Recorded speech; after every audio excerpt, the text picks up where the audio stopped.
Hot topic కార్యక్రమానికి స్వాగతం.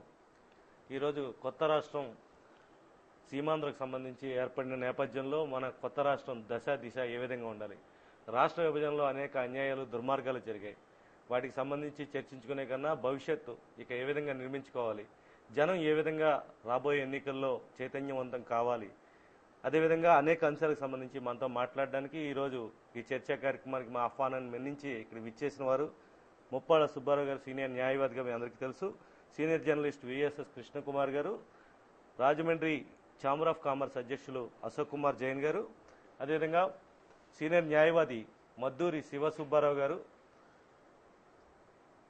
మాజీ పార్లమెంట్ సభ్యులు మిడియం బాబురావు గారు ఈ చర్చా కార్యక్రమంలో పాల్గొంటున్నారు. ముందుగా మనం ముప్పాళ్ళ సుబ్బారావు గారి దగ్గర నుంచి వద్దాం. సుబ్బారావు గారు నమస్కారం అండి. ఇప్పుడు తాజా రాజకీయ పరిస్థితుల నేపథ్యంలో ఆల్రెడీ రాష్ట్రపతి సంతకం పెట్టేశారు. నోటిఫై డేట్ ఒకటైతే రిలీజ్ అయింది, అపాయింటెడ్ డేట్ ఇంకా రావాల్సి ఉంది. ఈ నేపథ్యంలో జరిగినప్పుడు సీమాంధ్ర ప్రాంతానికి సంబంధించి జయరాం రమేష్ అనేక మాటలు చెప్పారు. ఆర్డినెన్సులు తీసుకొస్తాం, ప్యాకేజీలు ఇస్తాం, ఉత్తరాంధ్రకు కానీ అటు రాయలసీమకు కానీ కోస్తాంధ్ర డెవలప్మెంట్ మీద కూడా ప్రత్యేకంగా ప్యాకేజీలు వర్షం కురిపించారు. ఇవన్నీ అమల్లోకి వచ్చే అవకాశాలు ఉన్నాయా? ఈ ఆర్డినెన్స్లన్నీ కూడా నీటి మూటలుగా మిగిలిపోయే అవకాశాలు ఉన్నాయి.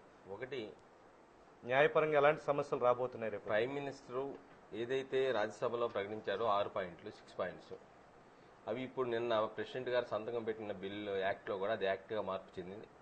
దాంట్లో ఎక్కడా ప్రస్తావించలేదు. రెండోది, ఇవాళ ఇప్పుడు కేబినెట్ మీటింగ్లో ఏదో ఆర్డినెన్స్ పెడతామని చెప్తా ఉన్నారు. అనేక రాజకీయ పార్టీలు ఇప్పటికే ప్రెసిడెంట్ ఆఫ్ ఇండియాకి మీరు వివిధ రకాల ఆర్డినెన్స్లు చేస్తా ఉన్నారు, మీరు ఆమోదించొద్దని చెప్పేసి వ్రాతపూర్వకంగా ప్రెసిడెంట్కి ఇవ్వడం జరిగింది. కాబట్టి ఇప్పుడు ఆర్థిక ఏదైతే ప్రత్యేక ప్రతిపత్తికి సంబంధించిన అనేక మండళ్లు ఉన్నాయి, దాంట్లో కొన్ని నిబంధనలు ఉన్నాయి. ఈ నిబంధనలకు అధిగమించి వీళ్ళు ప్రకటనలు అయితే ఇచ్చారు. అందుకే ఈ రోజున బీహార్లో మాకు అసలు ఇవ్వాల్సింది మాకు ఎప్పటి నుంచో డిమాండ్ ఉంది, ప్రత్యేక ప్రతిపత్తి ఇవ్వాలని చెప్పేసి మీరు సీమాంధ్రకి ఇచ్చారని చెప్పేసి ఈ రోజున అక్కడ బంద్ చేశారు. కాబట్టి ఇవన్నీ కూడా ఆచరణ సాధ్యం కాదు అనేది చాలా స్పష్టంగా ఉంది. ఏం చేద్దంటే ఈరోజు రేపు ఎలక్షన్ నోటిఫికేషన్ వస్తూ ఉంది. మనకు వచ్చిన సమాచారం ప్రకారం ఎలక్షన్ నోటిఫికేషన్ వచ్చిన తర్వాత కేబినెట్ చేయగలిగింది ఏం లేదు. రెండోది, ఇవాళ కూర్చొని వీళ్ళ ఆర్డినెన్స్లో ఏవో తయారు చేస్తే దానికి ప్రెసిడెంట్ ఎంతవరకు చట్టబద్ధత ఉందని భావిస్తారో చూడవలసిన అవసరం. కాబట్టి ఇచ్చిన హామీలను బేస్ చేసుకొని ఏదో సీమాంధ్రకి న్యాయం జరుగుతుందనే భ్రమలో అయితే మనం ఉంటే ఇబ్బంది పడే పరిస్థితి చాలా స్పష్టంగా కనపడతాం. రెండోది, గతంలో ఇచ్చిన హామీలు చాలా చూసాం. ఉత్తరాఖండ్ కానీ, జార్ఖండ్ కానీ, ఛత్తీస్గఢ్లో కానీ ప్యాకేజీలు ఇచ్చారు, అనేకమైన ప్రాతిపదికలు ఇచ్చారు. అవి కూడా ఇప్పటికీ 2000 సంవత్సరంలో విడిపోతే ఆ 3 రాష్ట్రాలు 2014 సంవత్సరంలో ఇప్పుడు ఉంటే ఇప్పటికి కూడా ఆ యొక్క హామీల అమలు జరగనుండే పరిస్థితి కొనసాగుతూ ఉంది. కాబట్టి రేపు ఎవరు వస్తారు, అసలు వీటికి ప్రాతిపదిక ఏంటి, దీన్ని ఎలాగ అమలు చేస్తారనేది ఒక పెద్ద సమస్యగా కనబడుతుంది. కానీ హామీలను నమ్మి ఏదో జరుగుతుంది అనుకుంటే మట్టికి భ్రమలో పడిపోతాం. జరగాల్సిన నష్టం జరిగింది. ఏదైతే ఇప్పుడు లోటు బడ్జెట్ ఎలా పూడ్చుకోవాలి, ఇప్పుడు 15,000 కోట్ల రూపాయలు దాదాపుగా మన రెవెన్యూ బడ్జెట్ లోటు రాబోతా ఉంది. రెండో వైపున దాదాపుగా 1,00,000 కోట్ల రూపాయలు అప్పు రాబోతా ఉంది. అంటే ఒక సంవత్సరం మాత్రమే భరిస్తామని చెప్పారు. అది కేంద్ర ప్రభుత్వం ఓన్లీ 1 ఇయరే అని చెప్తా ఉన్నారు. ఈ లోటుని ఎలా భర్తీ చేస్తారు? ఇప్పుడు వచ్చేటువంటి మన రెవెన్యూ చూసుకుంటే ఓన్లీ ఎంప్లాయీస్కి వాళ్ళ పెన్షనర్స్కి సరిపోద్దని చెప్పేసి చెప్తా ఉన్నారు లెక్కలు. మిగతా అడ్మినిస్ట్రేషన్ ఏ విధంగా చేస్తాం అనేది మన కళ్ళ ముందు ఒక పెద్ద సమస్య కనబడతా ఉంది. దానికి పరిష్కారం ఏ రాజకీయ పార్టీ చెప్పలేదు, ఏ ప్రధానమంత్రి చెప్పలేదు. మళ్ళీ మీ దగ్గరికి వద్దాం. సుబ్బారావు గారు మీరు చెప్పండి. ఇప్పుడు తీసుకురాబోయే ఆర్డినెన్స్ల వల్ల ఎలాంటి ప్రయోజనాలు ఉన్నాయి? కోర్టులో దీన్ని ఎవరైనా సవాల్ చేస్తే కనుక ఇవేనా చెల్లుబాటు అయ్యే అవకాశం ఉందా? సీమాంధ్రకి ఇచ్చిన హామీలన్నీ కూడా ఏ విధంగా నెరవేరే అవకాశం ఉంది? ఇది కూడా ఒక వాళ్ళ ఎన్నికల డ్రామాలో భాగంగా భావించవచ్చు. ఆర్థిక వ్యవహారాల దగ్గరికి వచ్చేటప్పుడు ఆర్డినెన్స్ అంటే చాలా హాస్యాస్పదంగా ఉంది. ఆర్డినెన్స్కి చాలా లిమిటెడ్ లైఫ్. పార్లమెంటు సమావేశం కాని సందర్భంలో ఆర్డినెన్స్లు ఇచ్చి బాబురావు వారికి తెలుసు, చట్టం చదువుకున్న వాళ్ళకి తెలుసు. సబ్సిక్వెంట్గా పార్లమెంట్లో 6 నెలల లోపల అది రాటిఫై అవ్వాలి. అదే యాక్ట్ కింద మారాలి. బడ్జెటరీ ప్రొవిజన్స్ లేకుండా ఏదో ప్రామిసులు చేసామంటే జరిగేది కాదు. ఇది ప్రజల్ని చాలా రకంగా మోసం చేశారు. ఇది ఇంకో మోసపోతాం. ఎప్పుడు ఏంటయ్యానంటే ఇస్తాము విభజిస్తాము తెలంగాణ అన్నదంత వరకు ఒక పార్టీని అనుకుంటే మన పార్లమెంట్లో 2 పార్టీలు పెద్ద పార్టీలు కూడా ఇద్దరు దొంగాట ఆడారు. దొంగ కలిపి ఊరు దోచుకున్నట్టు చేశారు. వీళ్ళు అడిగేది వాడు అన్నారు, ఇద్దరికీ తెలుసు. అసలు రేపు ప్రభుత్వం థర్డ్ ఫ్రంట్ వస్తుందేమో ఎవడు తెలుసు? ఎవరు వస్తారండి?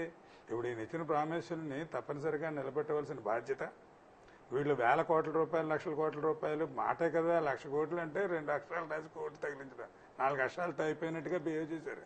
ఆ వచ్చే ప్రభుత్వాన్ని ఎక్కడ ఆర్థిక పరిస్థితి ఎలా ఉంటుందో వాళ్ళకు ఏ ప్రభుత్వం సెంట్రల్ గవర్నమెంట్ వచ్చినా ఉత్తి ఆంధ్రాన్ని వడగొట్టారు కాబట్టి దాని ఒక్కతనే చూడాలని లేదుగా. వాళ్ళు మొత్తం దేశంలో ఉన్న అన్ని రాష్ట్రాల యొక్క ఆర్థిక సమస్యల్ని సెంట్రల్ గవర్నమెంట్ ఆన్సర్ చేయాలి రేపు ఎలక్షన్ కొత్త పార్లమెంట్ వచ్చాక. అందుకని ఇది ఏదో జరుగుతుంది అంటే ఇది ఒక గమ్మత్తైన కల్పితం. ఇప్పటికే అనేక ఎక్కడో రాష్ట్రాల్లో మన ఎక్కడో పైకి తీసుకెళ్లి మనకి వెన్న రాసి తేనె రాసి రేపు ఎలక్షన్ లో మళ్ళీ ఓట్లు గుంజుకోవడానికి తెలుగువాడు అన్నవాడు వెర్రి గొర్రెల్లా వాళ్ళు ఏమో చెప్పిన మాట వినేసి వాళ్ళు ఇలా గడ్డిపరి చూపెడితే వెనక్కి వస్తారా అనే ప్రయత్నం చేయడం. అందుకనే నిన్న బొత్స స్టేట్మెంట్ లేకపోతే తెలంగాణలో ఇంకో బొత్స స్టేట్మెంట్లు వీళ్ళు వింటుంటే కంపరం వస్తుందండి. రకంగా అబద్ధాలు ఆడుతున్నారు, పూర్తిగా అబద్ధాలు ఆడుతున్నారు. జీతాలు ఇచ్చుకోవడానికి లేవు. నేను ఒకసారి ఒక ఫ్రెండ్కి మొన్న కూడా చెప్పాను, ప్రభుత్వానికి మీరు ఇండైరెక్ట్ గా రిక్షావాడి దగ్గర నుంచి కూడా సర్వీస్ ట్యాక్స్ అని పెట్టి వీపు చీరి 1,00,000 కోట్లు ఇప్పుడు సెంట్రల్ గవర్నమెంట్ తీసుకుంటోంది. 1,00,000 కోట్లు డైరెక్ట్ ట్యాక్స్ కాదు, తెలియకుండా అందరం కొడుతున్నాం. అది కూడా సరిపోవట్లేదని లోటు బడ్జెట్తో వెళ్తున్నారు. ఎక్స్పోర్ట్ ఇంపోర్ట్ మధ్యలో ఉండే తేడాలు దానివల్ల ఏమో మనం డెఫిసిట్ బడ్జెట్లో ఉన్నామని అంటున్నారు. ఎక్కడి నుంచి తెస్తారండి? ఒక్క స్టేట్కి కొత్తగా గబగబా 1,00,000 కోట్లు జరగనిది ఇది లేదు కాబట్టే వారికి లాంటి వాళ్ళు అపోజ్ చేశారు కూడా పార్లమెంట్లోనూ. పబ్లిక్ అండర్టేకింగ్స్ ని నవరత్న కంపెనీల్లో షేర్లు అమ్మేసుకుంటే కానీ డబ్బులు లేని అధోగతిలో ఉంది గవర్నమెంట్, సెంట్రల్ గవర్నమెంట్. అలాంటిది ఎక్కడి నుంచి తెస్తారు? ఇదంతా అబోధ కల్పన. అనేక రాష్ట్రాలు కూడా డిమాండ్ చేస్తున్న చేస్తారు, సహజం. వాళ్ళు చేయడంలో తప్పు లేదు. ఎందుకంటే ఇంకా మనకన్నా ముందుగానే ఆర్థికంగా చితికిపోయిన స్టేట్లు రాజకీయ కారణాల వల్ల వాళ్ళకి ఇవ్వవలసిన ప్రతిపత్తి కలిగించలేదు. ఇప్పుడు మన మోసం చేయడానికి మీకు ప్రతిపత్తి కల్పిస్తానని ప్రామిస్ చేశారు. అదేంటండి, బీజేపీ వారు అడిగినప్పుడు యాక్ట్లో అమెండ్మెంట్ అడిగిన వాళ్ళు 2 గంటల్లో రాజ్యసభలో మారిపోయి ఓ ప్రైమ్ మినిస్టర్ గారు స్టేట్మెంట్ ఇచ్చేస్తే సరిపోతున్నారు. స్టేట్మెంట్ ఇచ్చేస్తే దానికి పార్లమెంట్ పాస్ చేసిన యాక్ట్ యొక్క వాల్యూ ఉంటుందండి. ఎల్లుండి ప్రజలందరికీ తెలుసు కాంగ్రెస్ వాళ్ళు రారు ప్రభుత్వంలోకి. ఆయన స్టేట్మెంట్లు ఇస్తే స్టేట్మెంట్లో ఉంటుంది, ఓ ఫ్లోర్ మీద వచ్చాడు ఫ్లోర్ మీద అక్కడే ఇచ్చాడు, పార్లమెంట్లో ఇచ్చాడు. ప్రజల ముందు కొన్ని 1000 రకాల ప్రామిసులు చేశారు ప్రతి రాజకీయ పార్టీలో. ఏ రాజకీయ పార్టీ నిలబెట్టుకుంది? అందరూ అబద్ధాలు పుట్టలే. అందువల్ల ఆ మాటలకు మనం వాల్యూ ఇచ్చేసి సరెండర్ అయిపోయి ఏదో జరుగుతున్నా. ప్రస్తుతం మన ముందు ఉన్న ఇష్యూ అయిపోయిందని ఇంకా కొంచెం నిరాశతో నిజానికి ఉన్నా. ఇక నేను ఇప్పుడే జస్ట్ ఈ గెజిట్ ఆఫ్ ఇండియాలో పబ్లిష్ అయిన యాక్ట్ చూశాను. ఇంతకన్నా దారుణమైన మోసం ఇంకోట్లేదు. ఇందులో ఎందుకు వైపు చేస్తున్నాము అన్నది కుతూహలం కొద్దీ నేను ఎప్పటి నుంచో ముప్పాల సుబ్బారావుని అడుగుతున్నాను, ఇంకా మిగిలిన వాళ్ళని అడిగాను. పార్లమెంట్లో పెట్టిన బిల్లులో ఎందుకు అనేది అన్నారు, చెప్పారా? ఆబ్జెక్ట్స్ అండ్ రీజన్స్ ఏమీ లేదు. నేను యాక్టివ్ ప్రొవైడ్ ఫర్ రీఆర్గనైజేషన్. ఎందుకురా? సోనియా అమ్మ గారి కళ్ళలో వచ్చిందనా? లేకపోతే ప్రైమ్ మినిస్టర్ గారు కళ్ళు మూసుకుంటే ఎవడో వచ్చి గిల్లాడు కాబట్టి ఇవ్వాలన్నా? ఏమిటో మరి తెలియదు. దీన్ని సుప్రీంకోర్టు ఈసారి చాలా ఖచ్చితంగా కారణం చెప్పకుండా విభజించడానికి అధికారం ఉంది, కానీ కారణం కూడా చెప్పకుండా విభజించలేదా అన్నది పెద్ద ప్రశ్న. ఇప్పుడు సుప్రీంకోర్టు ఆన్సర్ చెప్పారు, అది రేజ్ చేస్తారు. మళ్ళీ మీ దగ్గరికి వద్దామంటే కృష్ణకుమార్ గారు చెప్పండి, ఇప్పుడు కింగ్ కర్తవ్యం మనం ఏం చేయాలి? ఇప్పుడు సీమాంధ్రకి ఇచ్చిన హామీలన్నీ కూడా ఉత్తివే అన్నవి చాలా వరకు నిపుణులందరూ కూడా చెప్తున్న మాట, ఇక్కడ కూడా వక్తలందరూ కూడా అది ఇప్పుడు మన భవిష్యత్తు ఏంటి? మన మధ్యలో వదిలేసిన పరిస్థితి కనిపిస్తుంది. రాజకీయ నాయకులు మళ్లీ కల్లబొల్లి మాటలు చెప్పి ప్రజల ముందుకు వస్తున్న నేపథ్యం అన్ని పార్టీల నుంచి చూస్తున్నాం. రకరకాల వాగ్దానాలు, రకరకాల మేమే సీమాంధ్రని మరో సింగపూర్ చేస్తామని, మలేషియా చేస్తామని వస్తున్నారు. ఇక్కడ నిధులు చూస్తే కేంద్ర ప్రభుత్వమే నవరత్న కంపెనీలో అమ్ముకునే పరిస్థితి ఉందని చెప్తున్నారు. అది వాస్తవంగా మనకు కనపడుతుంది. ఇప్పుడు ఏం చేయాలంటారు అందరికీ? అసలు మనకి రాజకీయ నాయకులు కానీ రాజకీయ పార్టీలు కానీ పుట్టిందే అందుకు. మీరు అన్నారు కదా కల్లబొల్లి మాటలు అని, అవి పుట్టిందే అందుకు. అదొకటి. రెండోది, వాళ్ళు ఇప్పుడు బడ్జెటరీ ప్రావిజన్స్ పెడితే ఏమైనా ఉండేదేమో. అసలు బడ్జెటరీ ప్రావిజన్స్ పెట్టి బడ్జెట్లో ఆమోదించిన డబ్బులే రిలీజ్ చేయట్లేదు. అన్ని ప్రభుత్వాలు ఇది అదే పాటిస్తున్నాయి. అటువంటిది ఏమీ లేకుండా నోటి మాటగా చెప్పి వాళ్ళు ఏదో ఇస్తారు అనుకుంటే తప్పది. ఈ తప్పు ప్రభుత్వాలది ఒకటే అని నేను అనుకోవట్లేదు, మొదటి నుంచి చెప్తున్నాను. ప్రైమ్ మినిస్టర్ కళ్ళు మూసుకుంటే సోనియా గాంధీ అన్న దాన్ని చూసుకుంటే దానికంటే ఎక్కువ మనం కళ్ళు మూసుకుని ఉన్నంత కాలం వీళ్ళు ఇలాగే ఆడతారు. మనం కళ్ళు మూసుకుంటే ఇవాళ ఈ అబద్ధాలు ఆడతారు, రేపు పొద్దున ఏమో తాయిలాలు చూపిస్తారు, రేపు పొద్దున మళ్ళీ ఆ తాయిలాలు చూసి ప్రజలు ఓట్లేస్తారు, అది నిజం అనుకుని మళ్ళీ చేస్తారు. ప్రజలు ప్రజాస్వామ్యంలో తమ బాధ్యతను విస్మరించి కళ్ళు మూసుకుని ఉన్నంతకాలం ఇలాంటి ఆంధ్రప్రదేశ్ విభజనలు, ఇలాంటి అన్యాయాలు ఇలా రాజకీయ పార్టీలు చేస్తూనే పోతాయి. ఇప్పుడైనా ప్రజలు చైతన్యవంతం కావాలి. ప్రజలు నిజంగా తమకున్న ఓటు అనే అధికారాన్ని గట్టిగా వినియోగించి మనం అవసరమైతే ప్రజలందరూ మొన్న ఉద్యమం చేసిన న్యాయవాదులందరూ కూడా పిలిపేనే ఇవ్వాలి. ఎందుకంటే మనకు అన్యాయం చేసిన ఈ 2 జాతీయ పార్టీలుని ఆంధ్రప్రదేశ్ నుంచి బహిష్కరించండి, ఆంధ్రప్రదేశ్ నుంచి ఎవరు ఓటేయకండి అని న్యాయవాదులు ఇవాళ బలపం కట్టుకుని తిరిగి ఉద్యమం చేయాల్సిన పరిస్థితి ఏంటంటే వాళ్లే స్పందించారు కాబట్టి వాళ్ళకే అనుకుంటాం మనం. ఉద్యోగులు వాళ్ళు వీళ్ళు చేస్తారనుకుంటే ఉద్యోగులు అయినా ఇంకోటైనా ఎవరికైనా ప్రభుత్వాలు కానీ పార్టీలు కానీ కొన్ని వేదికలు తాయిలాలు ఏర్పాటు చేస్తున్నాయి. వాటికి అది కాకుండా స్వతంత్ర జీవులు ఇవాళకి ఆవేళ 47 ఉద్యమం ముందు ఎలా అయితే ఉన్నారో ఇవాళకి స్వతంత్ర జీవులుగా ఉన్న వాళ్ళే బయటకు వస్తే ఏమైనా మేలు జరుగుతుందేమో అన్నది నా అభిప్రాయం తప్ప ఇక వీళ్ళు చేస్తారు వీళ్ళు చెందుతారు అని లేకపోతే ఇంకా ఒక ఆయన అయితే ఇంకా ఎల్లుండి కూడా ఛాన్స్ ఉంది, అవతల ఎల్లుండి ఛాన్స్ ఉంది, ఆగుతుంది, ప్రజలు కూడా ఇవన్నీ ఆగుతుంది నమ్ముతుంది చేస్తుంది అనడానికి కూడా ఏమీ సిద్ధంగా లేరు. వారు అన్నట్టుగా ఇప్పటి వరకు గుడ్డిగా సంతకాలు పెట్టేసిన రాష్ట్రపతి ఇప్పుడు ఆర్డినెన్సులు జారీ చేసే విషయంలో మనకు లాభం జరుగుతుందేమో అని ఇప్పుడు మేలుకుని సంతకాలు ఆపేయచ్చు. మేలు జరుగుతుంది అనుకుంటే ఆర్డినెన్సులు పెట్టకపోవచ్చు అంటున్నాను నేను అన్ని అది ఆర్డినెన్స్. అందుచేత అటువంటి ఇప్పుడు అందరూ కలిసి మనకి అన్యాయం చేశారు అనేది అందరిలోనూ ఉన్న భావన. ప్రెసిడెంట్ గారికి మేలు జరుగుతుందా, ప్రజలకి మేలు జరగదా, ఇది అవసరమా అనవసరమా ఆలోచించే శక్తి లేదని అనుకున్న ముసలాడైపోయాడు. ఆయనకి వెళ్ళింది అర్ధరాత్రి ట్రైన్లో సంతకం పెట్టి బాత్రూంలో సంతకం పెట్టిన ప్రెసిడెంట్ చదవకుండా ఎవరు చెప్తారండి? మళ్ళీ మీ దగ్గర బాబురావు గారు మీరు చెప్పండి. ఇప్పుడు జరిగిన పరిణామాలన్నీ ఏమనిపిస్తున్నాయి? ఇప్పుడు సుప్రీంకోర్టులో ఫైనల్ ఆప్షన్ ఉందని చెప్పేసి కొంత ఆశ ఉంది కొంతమందికి, ఇంకా స్టేటస్ కో విధించే అవకాశాలు ఉండొచ్చు. ఇప్పుడు బిల్లు జరిగిన పరిణామాలు కానీ ఇవి కానీ అసలు పార్లమెంట్కి పూర్తి స్థాయి అధికారాలు ఉన్నాయన్నది ఒక వాదన ఉంది ఆర్టికల్ 3-4 ప్రకారం. మీరేమంటారు? మీరు సీనియర్ పార్లమెంటేరియన్గా అక్కడ ఇప్పుడు ఇక వెనక్కి వెళ్ళడం అనేటువంటిది లేదు. ఎందుకంటే దానికి అధికారం ఉంది యూనియన్ క్యాబినెట్కి, అది మూవ్ చేసింది రాష్ట్రపతి ఆటోమేటిక్గా ముద్రేస్తాడు. దానికి 2 సభలు ఆమోదించిన తర్వాత ఒక సభలో అసలు చర్చ లేదు. చర్చ జరిగిన చోట కూడా ఇందాక పెద్దలు అన్నట్టుగా ఇద్దరు చిన్నమ్మ పెద్దమ్మ రెండు పార్టీలు కలిసి మొత్తం ఓటు క్యాచింగ్ దాంతో వెళ్ళారు తప్ప అసలు ఈ ఇష్యూలో అంటాడు సత్యాసత్యాలు ఏంటి, శ్రీకృష్ణ కమిటీ ఏం చెప్పింది ఇట్లాంటివన్నీ పక్కకు తీసేసి తమకి ఇప్పుడు అత్యవసరంగా వాళ్ళకి ఇప్పుడు కేంద్రంలో మళ్ళీ తిరిగి పవర్లోకి రావాలి. సో దానికోసం ఏం చేయాలా, ఎట్లా జనాన్ని మభ్య పెట్టాలనేటువంటిదే. దీంట్లో పొరపాటు కృష్ణకుమార్ గారు అన్నట్టుగా పొరపాటు కేవలం కేంద్రాందే కాదు, మంది కూడా. ఇప్పుడు బిల్లులోనే చెప్పినట్టుగా 2009లోనే డిసెంబర్ 9వ తారీఖునే కేబినెట్ నిర్ణయం రోజునది చిదంబరం వచ్చి ఆయన రసం ఇచ్చి ప్రకటించింది. అప్పటి నుంచి వాళ్ళు కొనసాగించారు దాన్ని ప్రాసెస్. మనం నమ్మాం, మన నాయకులు మన వ్యవస్థను నమ్మించారు, ఒకరికి నమ్మించారు. వాస్తవం జైన్ గారు చెప్పినట్టుగా. సో నమ్మించి మొత్తానికి ఉంచారు. సో ఇప్పుడు దేశం మొత్తం మీద ఆర్థిక రంగంలో పూర్తిగా మనం సెట్ బ్యాక్లో ఉన్నాం.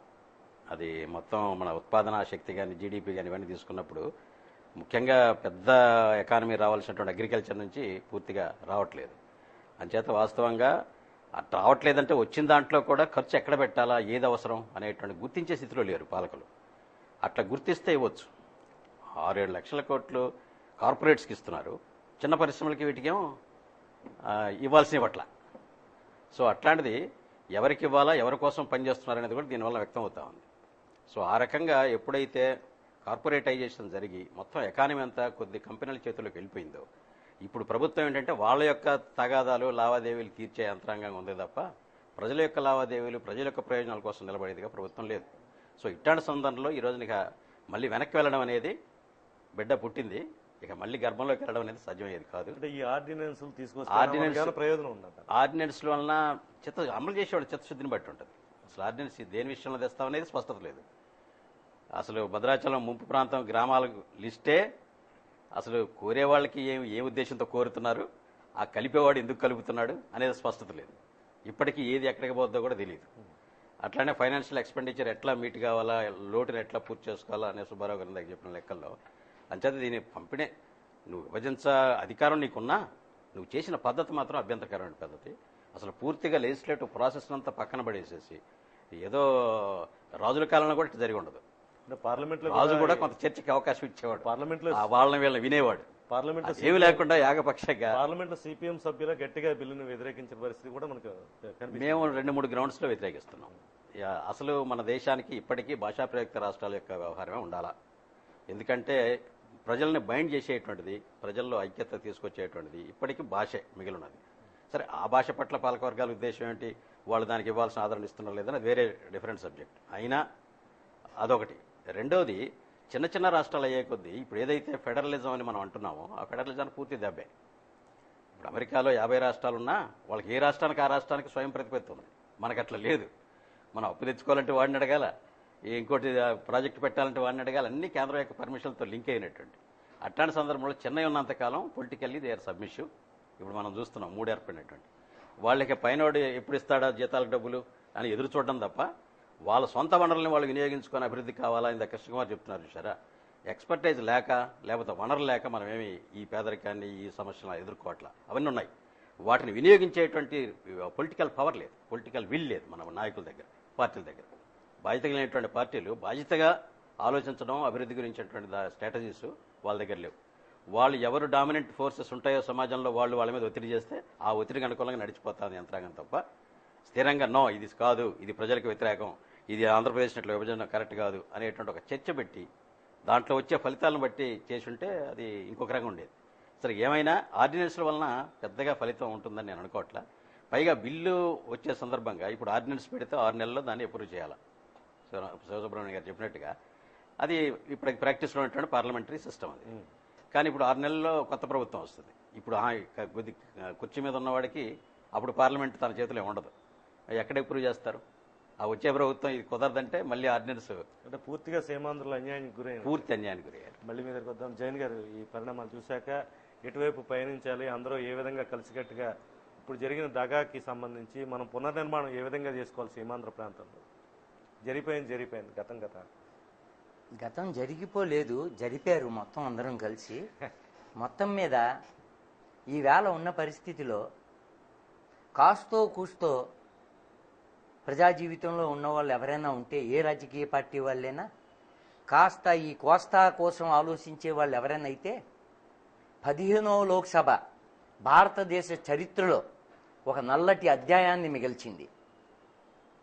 ఈ ఆఖరిలో తెలంగాణ విడిపోవటానికి పెద్దగా బాధపడవలసిన పని కూడా లేదు. ఒకవేళ ఇంత వచ్చిన తర్వాత మనం ఇంకో 10 సంవత్సరాలు ఆపిన తర్వాత అక్కడ ఇంకో చంద్రశేఖరరావు పుడతాడు, ఓ చెన్నారెడ్డి పుడతాడు, ఇంకొకటి పుడతాడు. నిరంతరం ఈ సమస్య ఎందుకు? ఎక్కడికి వెళ్ళిపోలేదు, అక్కడే ఉంది హైదరాబాద్. అది పెద్ద ఇబ్బందికరమైంది కూడా ఏమి కాదు. కానీ వాళ్ళు విడగొట్టిన తీరు, వ్యవహరించిన తీరు ఏదైతే ఉందో మొత్తం ఆంధ్ర జాతిని ఘోరాతి ఘోరంగా అవమానించారు. వాళ్ళు నడి రోడ్డు మీద బట్టలు ఇప్పి మనల్ని తిప్పితే కూడా సిగ్గుపడనంత సిగ్గుపడేటట్టు మన ప్రజాప్రతినిధులు వ్యవహరించారు. వాళ్ళకి కనీసం ఆవిడి లక్ష్యం ఏమిటో పత్రికలకు తెలిసే, సామాన్యుడికి తెలిసే, వాళ్ళకి ఆ లక్ష్యం తెలియలేదా? మనం దానికి మెంటల్గా ప్రిపేర్ అవుదాం. ఆఖరిన అది పార్లమెంటా? పార్లమెంటు తలుపును మూసేశారు, మన ఎంపీల చుట్టూ కమాండోల్ని నిలబెట్టారు, టీవీ రిలేను ఆఫ్ చేశారు. అంటే ఇది ఏం సందేశం ఇద్దామని అనుకుంటున్నారు? ఈవేళ ముఖ్యంగా ఒక 25-30 సంవత్సరాల లోపు యువకుల్లో ప్రజాస్వామ్యం ఎడల విశ్వాసం పూర్తిగా సన్నగిలుతుంది. తీవ్రవాదం వైపే వాళ్ళు మొగ్గు చూపుతారు. మన అసంతృప్తిని తెలియజేయాలంటే ఇక్కడ కూడా ఊర్లో ఎక్కడైనా మనం ఏమైనా జెండా ఎత్తితే మిలిటరీని పెట్టి ఏం చేద్దామని అనుకుంటున్నారు వాళ్ళు. అసలు లోక్సభ స్పీకర్ గుడ్డిదైపోయింది, రాష్ట్రపతి రబ్బర్ స్టాంప్ అయిపోయాడు, వ్యవస్థ మొత్తం నిర్వీర్యం అయిపోయినప్పుడు తెలంగాణ ఎక్కడికి వెళ్ళిపోలేదు, ఇంకోటి ఎక్కడికి వెళ్ళిపోలేదు, అది పెద్ద ఇబ్బంది ఏం కాదు. కానీ వాళ్ళు వ్యవహరించిన తీరు మాత్రం ఈవేళ ఆర్డినెన్స్ అని అంటారు ఒకళ్ళు, ఆర్డినెన్స్ లైఫ్ 6 నెలలు, వచ్చే ప్రభుత్వం దాన్ని ముట్టుకోకపోతే ఇది చచ్చిపోద్ది. అంటే ఇంకా ఏం మోసం చేద్దామని, ఏం కంటి తుడుపు పని చేద్దామని వాళ్ళు అనుకుంటున్నారు. ఇంకా అసలు ఇంకోటి అక్కడి సారా అమ్మే వాళ్ళందరూ మంత్రులు అయ్యారే. వాడు చెప్తాడు తెలంగాణ నువ్వు కలుపుతానన్నావు కదా, కలుపుతాం కాబట్టి తెలంగాణ ఇచ్చాం అంటే ఎంత నీచం. కలపటం కోసం తెలంగాణ ఇచ్చేసారా? ఎవడ బాబు సొమ్ము? ఆ లాలీపాప్ గాడిని ప్రధానమంత్రిని చేయటానిక? కనీసం అతను ఆ పరిపక్వత ఉందా? ఈవేళ ఆటో డ్రైవర్ల దగ్గరికి వెళ్ళి మీరున్నారా ఇక్కడ? మరి 10 సంవత్సరాలు నీ ప్రభుత్వం ఉండగా, నీ ఏలుముద్ర ప్రధానమంత్రి ఉండగా వీళ్ళని ఉద్ధరించలేకపోయావా? కూలీల దగ్గరికి వెళ్ళిపోయి ఈవేళ కోస్తా జిల్లాల్లో కేంద్ర మంత్రి ఎవరైనా పర్యటించినప్పుడు మనం వాళ్ళని చెప్పుతో కొట్టగలిగితే బుద్ధి వస్తుంది. రెండోది, రేపు ఎన్నికల్లో అయినా కనీసం మనం సారా కోసమో రూపాయి కోసమో దీనికోసమో మనం ఓటేయకూడదు. ఇప్పటి వరకు దానికి అలవాటు పడ్డాం. లేకపోతే ఒక ఎంపీ ఖర్చు 70 లక్షల. ఆహార భద్రతా చట్టం పెట్టి 100కి 70 మంది ఆ పరిస్థితిలో ఉన్నారు అంటే సబ్సిడీ ఇస్తే గాని తిండి లేని దేశంలో కోటీశ్వరుల చేత మనం పాలింపబడ్డాలా? ఏదో మేకలకి జ్ఞానం ఉంటుంది. ఒక మేకల మందని పెట్టి దాని బయట పులిని కాపలా పెడితే మేకలు మే మే అంటాయి. పులి తమకి కాపలా కాదని మేకలకి తెలుసు. కానీ మనకి మటుకు మాత్రం పెట్టుబడిదారులు, కోటీశ్వరులు, వాళ్ళ మొన్న అందరూ కాంట్రాక్టర్లే, కేంద్ర మంత్రులు అందరూ. ఎవరికి ఏ కాంట్రాక్ట్? అందరూ ఇండస్ట్రీస్లే. వాళ్ళు ఎవరి ప్రయోజనాల కోసం పరితపిస్తారు? 100కి 70 మంది మనం సామాన్యులం అయి ఉండి, మనం కావలసిన వాళ్ళం రోడ్డు మీద పోయేవాడిని మనం ఎంపీ చేయగలిగే సామర్థ్యం ఉండి వాళ్ళు ఎవరో చేశారండి అని అంటే అది మన తప్పే అవుద్ది. కాబట్టి రాబోయే ఎన్నికల్లో మనం దీనికి సరి అయిన సమాధానం చెప్పి, నిజంగా మొన్న దిగ్విజయ్ సింగ్ అన్న మాట ఈవేళ గుర్తుకొస్తుంది. జగన్ రక్తంలో ఉన్నది కాంగ్రెస్ జీన్స్ అన్నాడు. ఇప్పుడు అనిపిస్తుంది సోనియా గాంధీ రక్తంలో ఉన్నది యూరోపియన్ జీన్స్. యూరోపియన్ జాతి లక్షణం తమ స్వార్థం కోసం వాళ్ళు ఏమైనా చేసేస్తారు. అది యూరోపియన్ జాతి చరిత్ర. ఆ లాలీపాప్ కుర్రవాడిని ప్రధానమంత్రిని చేయటం కోసం 17 సీట్ల కోసం రాష్ట్రాన్ని రేపు ఎన్నికల్లో మేనిఫెస్టోలో ఇంకా చిన్న రాష్ట్రాలు ఎవరికైనా కావాలంటే వాళ్ళని మేనిఫెస్టోలో పెడతాం. దేశాన్ని ముక్కలు ఎన్ని ముక్కలని చేస్తుంది? ఆవిడికి దేశం ఎందుకండి? ఇది మన దౌర్భాగ్యం. మనం ఈవేళ నిజంగా సహారా దానికోసం ఒక ఆర్టికల్ చదివాను. దానికోసం వాడు ఏదో ఒక విదేశీ వనిత ఎందుకు అన్నాడని ఈంది అని. ఆంధ్రజ్యోతిలో 2 నెలల క్రితం రాధాకృష్ణ గారు ఒక వ్యాసం రాశారు ఆదివారం. దాంట్లో ఇవిడి మనస్తత్వం మీద, ఆ నియంత్రిత మనస్తత్వం, ఆ ఫాసిజం, ఇవన్నీ ఆయన ఇలాగే రాస్తాడులే అని అనుకున్నాను ఆ రోజు. కానీ ఈవేళ 100కి 100% నిజం. దీన్ని మనం నిరోధించగలగాలి. రాబోయే పార్లమెంట్లో విదేశీయులు ఎవరు కూడా ఈ దేశాన్ని ఇంకా శాసించేటటువంటి పదవుల్లో ఉండకూడదు అనేటటువంటి బిల్లునైనా తీసుకురాగలిగే పార్టీ ఉండాలి. ఈ 2 పార్టీలు, కేంద్రంలో ఉన్న 2 పార్టీలు, చిన్నమ్మ పెద్దమ్మ, ఇది దొంగల ముఠాయి. ఇద్దరు కూడా వీళ్ళిద్దరిని విశ్వసించడానికి వీలు లేదు. లేకపోతే వచ్చి చేస్తానని ఒక ఆయన అంటాడు. ఈవేళ వెంకయ్య నాయుడు గారు అంటారు ఈ బిల్లు తప్పుల తడక బిల్లుని ఎందుకు పార్లమెంట్లో బలపరిచారు? కాబట్టి ప్రజలు మనం చైతన్యవంతులం అయితే ఎవరికైనా బుద్ధి చెప్పగలం. కేవలం హిందువులకు వ్యతిరేకంగా ముస్లింలు చూపించడం, ముస్లింలకు వ్యతిరేకంగా క్రైస్తవులను చూపించడం, ఈ నాటకాలు ఆడేటటువంటి రాజకీయాలని మానేసి కాస్త వామపక్ష దృక్పథంతో మనం రోడ్డు మీద పోయేవాడిని లోక్సభలో కూర్చోబెట్టగలిగితే మనం కోరిన వ్యవస్థ మనకు వస్తుంది. మళ్ళీ మీ దగ్గర సుబ్బారావు గారు మీరు చెప్పండి. ఇప్పుడు ప్రస్తుతం మన తక్షణ కర్తవ్యం ఏంటండి? రాబోయేది రేపు నోటిఫికేషన్ వెలువడుతుంది. రకరకాల వాగ్దానాలు, రకరకాల ఇవన్నీ కూడా ఇప్పుడు చర్చించడం జరిగింది. ముఖ్యంగా కొత్త పార్టీ కూడా ఇప్పుడు ప్రజల్లోకి రాబోతుంది. దాదాపు 60 నుంచి 80% కొత్త వారితో ఈ ఉద్యమంలో ఎవరైతే పార్టిసిపేట్ చేశారో వాళ్ళందరినీ ఇందులో కలుపుకుని జై సమైక్యాంధ్ర అనే ఒక పార్టీని నిర్మాణం చేస్తారు. ఎవరిని నమ్మాలంటారు ఇప్పుడున్న స్టేజ్లో? ఎలాంటి వాళ్ళని మనం ఎన్నుకోవాలి? జైన్ గారు కూడా మంచి జైన్ గారు చెప్పింది పూర్తిగా ఏకీపిస్తాను. కాకపోతే మనందరం కూడా మన రాజకీయ ప్రతినిధులు చట్టానికి వ్యతిరేకంగా వెళ్ళి ఏదో రకంగా దాన్ని సర్కమెంట్ చేసి అధికారాన్ని చేతిలో పెట్టుకుని పెద్దవాళ్ళు అవుదామని చేస్తారు. కానీ సామాన్య మానవుడు, నీలాంటి వాళ్ళు, నాలాంటి వాళ్ళు అందరూ కూడా చట్టానికి అనుగుణంగానే చట్టానికి లోబడే చేస్తాం. మనం అంతకు మించి చెయ్యలేం. కావాల్సింది ఏంటంటే పరిస్థితి ఎలక్ట్రల్ రిఫార్మ్స్ కావాలి. ఇప్పుడు మీకు గత్యంతరం ఏంటి? అప్పుడే మళ్ళీ ఇలా సిగ్గు లేకుండా ఇలా దులిపేసుకుని మా పార్టీని, మన సోనియామ్మని, రాహుల్ని ఆంధ్రాలో తిప్పుతూ ఉంటున్నారు. ఇంకోళ్ళు ఇంకో పార్టీ వాళ్ళు తిప్పుతారు, ఇంకోళ్ళు తిప్పుతారు. జనాన్ని డబ్బులెట్టి పోగేస్తారు. అమాయక ప్రజలేమో ఇగో ఆయన అన్నట్టుగా మందో లేకపోతే ఇంకోటో డబ్బో ఇంకో దానికో కులమో ఏదో ఒక ప్రాతిపదికన ఓటు వేయడానికి అక్కడ నలుగురు కనబడుతున్నది, నలుగురు దొంగలే. పార్లమెంట్ ఎలక్షన్లో కంటెస్ట్ చెయ్యాలి అని అంటే లక్షలు కోట్లు కావాలి. నీతి నిజాయితీ పరుడు, ఆనెస్ట్గా ఉండడమే కాకుండా సామాన్య ప్రజలను పూర్తిగా రిప్రజెంట్ చేసేవాడు ఎలా కంటెస్ట్ చేయగలడు? 10 మంది చేత నామినేషన్ మీద అసలు సంతకం పెట్టించుకోవడానికే కుదరదు, అంత మంచివాడైనా సరే. ఈ ఎలక్ట్రల్ సిస్టమ్ ఇలా ఉన్నంతసేపు చేయగలిసింది లేదు. పార్టీ బేసిస్ మీద ఎలక్షన్లు అంటూ పెడుతున్నప్పుడు పార్టీల్లో అధిష్టానం వారు క్యాండిడేట్ని మీరు ఎత్తు మీద పార్టీ క్యాడర్ మీద రుద్దుతారు, కానీ గ్రౌండ్ లెవెల్ నుంచి పైకి ఎలక్ట్ అయిన ప్రతినిధులు లేరు. ఎవరో ఒకటి వేయాలి. సుప్రీంకోర్టు వారు, సుప్రీంకోర్టుని కామెంట్ చేసేంత గొప్పవాడిని నేను కాదు, కానీ వారు అన్నారు ఎవరు నాకు ఈ అభ్యర్థులు ఎవరూ అక్కర్లేదని నోటాన పెట్టమనమన్నారు. దానికన్నా అది మెజారిటీ అది ఎక్కువ ఉన్నట్టయితే ఆ ఎలక్షన్ క్యాన్సిల్ అవ్వాలన్న మాట కూడా సుప్రీంకోర్టు చేర్చి ఉన్నట్టయితే ఈ 4 క్యాండిడేట్లు కూడా పనికిరా 4 పార్టీల వాళ్ళు సిగ్గుపడి మంచి వాళ్ళని ఎవరినైనా పెడతారేమో. అటువంటి ఎలక్ట్రల్ రిఫార్మ్ రావడానికి మేధావి వర్గము ఇంకోళ్ళు గట్టిగా డిమాండ్ చేసి తీసుకొని వస్తే కానీ అవదు. మీకు చిన్న ఎగ్జాంపుల్ చెప్తాను. మీకు పార్లమెంట్ ఎలక్షన్ వరకు ఎందుకు, రేపు కార్పొరేట్ ఎలక్షన్లు వస్తాయి, మున్సిపాలిటీ ఎలక్షన్లు వస్తాయి. రిజర్వేషన్ కూడా ప్రకటించారు. వీటిలో చదువుకుని విద్యావంతులు అయ్యుండి నీతి నిజాయితీగా ఉండేవాళ్ళు ధైర్యంగా ముందుకొచ్చి ఎంతమంది కంటెస్ట్ చేయగలరు? ఒకటి. కంటెస్ట్ చేస్తే యాజ్ ఎగనెస్ట్ చదువుకుని నీతిమంతుడిగా ఉంటున్న వాడికి ఎగనెస్ట్గా డబ్బు ఉండి వెనకాల జపశక్తి ఉన్నవాడికి ఓటేస్తారా జనం? ఈ నీతి నిజాయితీ ఉన్న చదువుకున్నవాడికి వేస్తారంటే నా నమ్మకం, నాకున్న ఎక్స్పీరియన్స్లో చదువుకున్న వాడికి నీతిమంతుడికి వెయ్యరు. కారణం ఏంటంటే కరప్షన్ మన బ్లడ్లో ఉంది, సామాన్య మానవుడిలో ఉంది. ఎవరిని అనక్కర్లే, కరప్షన్ ఎవరిలో ఉంది? నిన్ను బట్టే నీ యొక్క ప్రజాప్రతినిధి, నీ యొక్క అధికారి వస్తున్నాడు. నువ్వు వెళ్ళి నీ ఫైల్ మూవ్ చేయించుకోవాలంటే లంచం ఇస్తావు. నువ్వు క్యూలో నిల్చోడానికి నువ్వు ఇష్టపడవు, ఏదో రకంగా క్యూ జంప్ చేసి నీ పని నువ్వు చేయించుకోవాలనుకుంటున్నావు. దాన్ని అడ్వాంటేజ్ తీసుకుంటున్నాడు అధికారి. దాన్ని ఒకసారి వాడేమో మనిషి రక్తం తాగిన పుల్లాగా వాడిని నువ్వు తయారు చేస్తున్నావు. సంఘంలో మార్పు రావాలి, మన ఆలోచన పద్ధతుల్లో రావాలి, మనం డిసిప్లిన్డ్గా ముందు అవ్వాలి. ఇది జరగాలి అని అంటే ఇలాంటి చర్చలు జరుగుతుంటే టైం పడుతుంది. మన జనరేషన్, మా జనరేషన్ చూడకపోవచ్చు, టైం పట్టచ్చు. నేను నా చిన్న ఎక్స్పీరియన్స్ చెప్తాను. నా చోట ఎయిర్పోర్ట్లో నేను ఒక వ్యక్తి వెనకాల ఒక అడుగు దూరం కన్నా తక్కువగా నించుంటే నన్ను వెనకాల పురుగుని చూసినట్టు చూశాడు ఇంగ్లాండ్లో. ఇక్కడ మీద పడి తోసుకుని వెళ్ళిపోతుంటే పెద్ద ఆయన వచ్చారేమో అంటే ఆ పక్కనున్న కానిస్టేబుల్ కూడా వెళ్ళనిండి, ఆయనకి వెళ్ళనిండి అంటే వీడు కాలర్ ఇలా ఎగరేసుకుని వెళ్తాడు. వీడిలో లేదు డిసిప్లిన్. అదే నాలాంటి మానవుడే, వాడు నా ముందున్నాడు, వాడు వచ్చాడు, వాడు వెళ్ళిన తర్వాత నేను వెళ్దామనే జ్ఞానం మనకు లేదు. ఇంక్లూడింగ్ నేను కూడా కారు డ్రైవ్ చేస్తూ ఉంటాను. నేను ఎక్కడి నుంచి సందులోంచి తోసిపోవాలనుకుంటాను, ఒక కానిస్టేబుల్ ఆపుతాడు, నేను ఎవరిని అనుకుంటున్నాను అని కాలు ఎగరేస్తాం. మన సొసైటీలో ఈ యొక్క కుళ్ళుతనం, ఇండిసిప్లిన్ చాలా ఎక్కువ ఉంది. మనుషుల్లో మార్పు రాదు. ఇప్పుడు ప్రస్తుతం తర్కించేది ఎలక్షన్ల గురించి కాబట్టి ఇప్పటికైనా కళ్ళు తెరుచుకోండి. మనం ఎంత తప్పు చేసాం, మన దౌర్భాగ్య పరిస్థితులు ఇలా ఉండడానికి కారణం మనం ఎలక్ట్ చేసుకున్న వాళ్లే.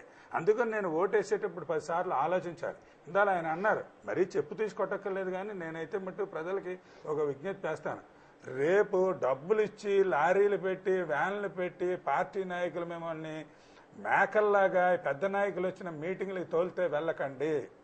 ఏ ఒక్కళ్ళు కూడా ఏ పార్టీ వాళ్ళు పెట్టిన మీటింగ్ కూడా వెళ్ళకండి. అదృష్టం బాగుండి మీ సిసిసి ఛానల్ లేకపోతే టీవీల్లోనూ వస్తున్నాయి. వాళ్ళు ఏం చెప్తారో అన్నది పత్రికాముఖంగాను విపరీతమైన అడ్వర్టైజ్మెంట్లు వచ్చేస్తున్నాయి. అందుకని వాడికి అక్కడ మీటింగుల్లో ఏమో ఎండలో చాపట్లు కొట్టేసేసి వాళ్ళు ఇచ్చింది ఏదో తీసేసుకోవాల్సిన అవసరం లేదు. Completely boycott all political party election campaigns. Don't go there, none of them are believable. ఇప్పుడు చెప్తున్నారు, ఒక పార్టీ అయినా ఒక ఎక్స్ చీఫ్ మినిస్టర్ గారి కొడుకు పార్టీ పెట్టాడు, వెంటనే ఏంటంటున్నారు, జీన్ ఉంది కాబట్టి వాడు కాంగ్రెస్లో చేరతాడేమో, ఏమో టీఎస్ఆర్ లాగే వాళ్ళు కూడా తయారై చేరతాడేమో. ఒక పార్టీని చూసాం, పిఆర్పి ఏమైపోయింది, మెర్జ్ అయిపోయింది. వాడి చీఫ్ మినిస్టర్ లేదు, ఇవాళ ఏమో కొంచెం బాధగా ఉన్నాడు, మీ యూనియన్ మినిస్టర్ వచ్చింది. రేపు జగన్ పార్టీ కూడా మెర్జ్ అవుతుంది ఏమో చెప్పలేము. ఇది అంతా లాలచి. అందువల్ల దానికన్నా చాలా ముఖ్యం అసలు boycott as far as possible elections, nothing wrong. ఫార్చునేట్గా దేశంలో ఇంతవరకు చెయ్యవలసిన ఎనాక్ట్మెంట్లో పెట్టలేదు వాళ్ళు. ఓటు చేయడం అన్నది కంపల్సరీ చేయాలి, ఓటు వెయ్యకపోతే వాడికి శిక్ష వెయ్యాలి. మన వాళ్ళు తెలివైన వాళ్ళు కాబట్టి మ్యానిపులేషన్కి అలవాటు పడి దూరం ఆలోచించి ఆ రకమైన లెజిస్లేషన్ పెట్టలేదు. అది అడ్వాంటేజ్ తీసుకుని వైనాట్ పీపుల్ టోటల్లీ బాయ్కాట్. రేపు ఎలక్షన్ ఆంధ్రప్రదేశ్ దాంట్లో పార్లమెంట్ దానికి why not they totally boycott only to show to the world that we are మా డిసెంట్ తెలుపుతున్నాం. ఎందుకంటే ఎవరిని పంపించినా వాడు మోసపోనైనా మోసపోతాడు, లేకపోతే అందరూ గూడుపుటానే చేసి మమ్మల్ని మోసం చేసి మమ్మల్ని పిక్క మీద వెంట్రుకలా చూశారు. ఇలాంటి దానికి అలాంటి బాడీకి నేను ఎందుకు పంపించాలి అని మన నిరసన తెలియచేయాలి అని అంటే అసలు బాయ్కాట్ చేయాలని చెప్తాను. నువ్వు బాయ్కాట్ చెయ్యలేకపోతే నువ్వు చాలా దేశభక్తి చూపెట్టు, ఓట్ చేద్దాం అని అనుకుంటే నీ విజ్ఞతను చూపెట్టు. మంది ఇచ్చిన వాడికి వేయకు, డబ్బులు ఇచ్చిన వాడికి వేయకు, కులం పేరు చెప్పి ఓటు అడుగుతున్నవాడు వేయకు, ప్రాంతీయతత్వం చెప్పేవాడికి ఓటు వేయకు. మరి ఎవరికి వేయాలి? అందరికీ ఏదో ఒక జాడ్యం ఉన్నది అని అంటే ఎవరికి వేయకు. సుప్రీంకోర్టు చూపెట్టిన దారిలో నోటా అని చూపెట్టేసి ఇంటికి వచ్చి. ఓకే సుబ్బారావు మీరేమంటారు? ఎట్లాంటి వ్యక్తిని రేపొద్దున జనం ఎన్నుకోవాల్సిన అవసరం ఉంది? ఇప్పుడు జరిగిన అన్యాయాన్ని భర్తీ చేసుకోవాలంటే మన తరపు పోరాడి సీమాంధ్ర పునర్నిర్మాణంలో భాగం వహించేవాళ్ళు, ప్రజల పక్షాన ఉండేవాళ్ళు, ఎట్లాంటి వాళ్ళని ఎన్నుకోవాలి? పార్టీలు రకరకాలుగా వస్తున్న నేపథ్యం, ఎట్లా మీ ఐడియా ఏంటి? ఇప్పుడు ఆల్రెడీ ఇప్పుడు సుబ్బారావు గారు, జైన్ గారు చెప్పారు. వాడు ఇచ్చేది 500 రూపాయలు, ఓటేస్తున్నాడు అంటే రోజుకి లెక్కేసుకుంటే 27 పైసలు పడుతుంది.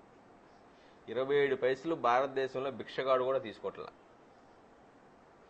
కాబట్టి ఇక్కడ ప్రజలు నేర్చుకోవాల్సింది ఏంటంటే, భిక్షగాడి కన్నా మనం హీనంగా ఉన్నామా, లేకపోతే మనం నిజాయితీవంతుల్ని పట్ల మనం వ్యవహరిద్దామా అని చెప్పేసి నేర్చుకోవాల్సిన అవసరం ఉంది.